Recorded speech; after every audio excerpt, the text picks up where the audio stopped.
Que ce soit pour flâner ou faire des découvertes, tout le monde a une bibliothèque qui l'a marqué.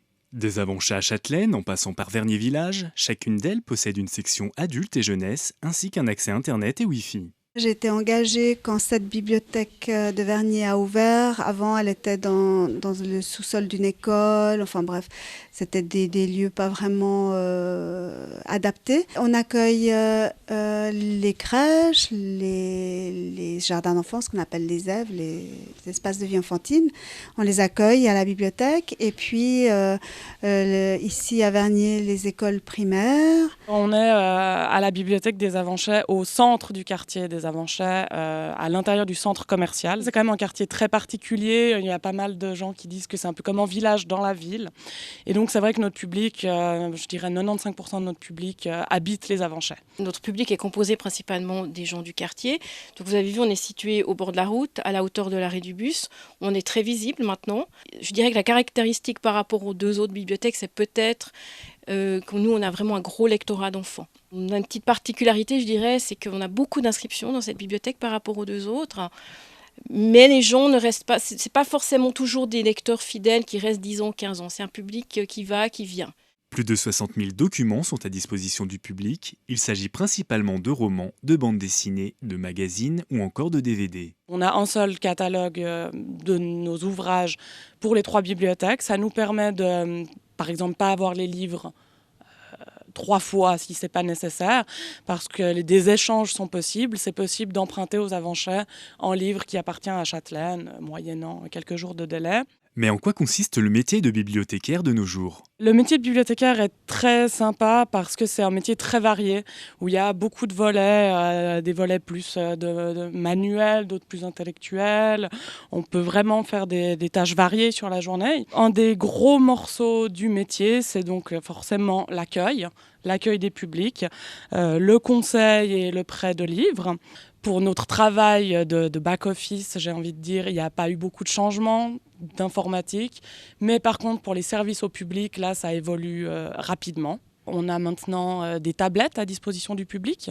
Les nouveautés, il y en a chaque fois plus. On doit constamment trier nos livres afin de faire rentrer les nouveautés. Les nouveautés, oui, ça c'est une évolution du métier. Il est clair que depuis 20 ans, avec les nouvelles technologies, avec l'arrivée d'Internet, avec les médias numériques, etc., on a dû s'adapter au cours du temps. La production éditoriale a aussi évolué.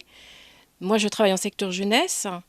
Par exemple, le phénomène des séries depuis Harry Potter n'existait pas avant. La littérature pour la jeunesse s'est énormément développée. On a les outils pour, on est formé pour, mais c'est devenu plus important encore qu'à l'époque de faire des choix. Il y a l'évolution aussi des lecteurs qui sont de plus en plus informés. Il y a des demandes beaucoup plus précises, des exigences souvent aussi. Moi, j'essaye d'instaurer ce côté convivial dans la bibliothèque et ouvert. La bibliothèque, ce n'est plus un endroit calme, silencieux, où on n'ose plus bouger une oreille. Le roi va essayer de gagner du temps en proposant à Hassan une épreuve. Il lui dit, je vais préparer des billets, 2 billets. Sur l'un, j'écrirai mort. Sur l'autre, j'écrirai vie. Et tu devras tirer au sort. Et c'est le sort qui décidera. De nombreuses animations et activités ludiques sont proposées tout au long de l'année. Dernièrement, on a organisé pas mal de soirées cinéma, ce qu'on appelle des soirées cinéma, c'est-à-dire que nous invitons un spécialiste du cinéma. Dans les animations régulières, on a l'heure du conte qui a lieu à peu près tous les 15 jours de octobre à Pâques à peu près. Il y aura le 22 mars à 16h30 une heure de conte dès 5 ans et le 5 avril à 16h30 toujours dès 3 ans. Le 27 mars, nous accueillons un concert de berceuse pour les tout-petits. Ensuite, il y aura de nouveau un goûter littéraire au mois de mai.